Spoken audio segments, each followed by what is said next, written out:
almost all the decisions that you get stuck with, and Elon says this really beautifully. He says, running a business is like staring out to the abyss and chewing glass. So because the staring out to the abyss component of it is just the fact that this may never work, and you're almost facing existential risk at all times to the business. And the eating glass component is that you will, by nature of your role, get funneled the worst problems in the business and the problems that no one else can solve. So it's one, problems that people can't solve.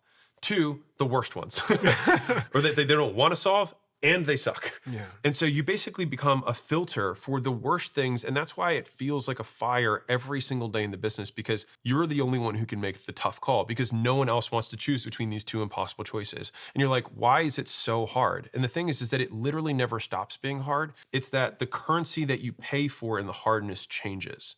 And so, a lot of people have this envisionment of like the Rocky cutscene of like, it must be hard for business. But I don't think that's where the hardship comes. I think the hardship is that at every level of business, there's new sacrifices that you didn't know you were going to have to make. Because if it was just, I have to work long hours, there's tons of people who work long hours in their business and don't grow. And it's usually because they're unwilling to have a hard conversation. It's a different currency, right? They have to take on risk. It's a different currency. They have to make some sort of bet, right, that they otherwise wouldn't have had to make. They have some sort of legal issue that they encounter. They have an employee who tries to sue them for some sort of whatever. Right? All of a sudden you're like, wait, all of these things are happening, and they happen on a regular basis. And at each level, you unlock new levels of glass that you get to chew through.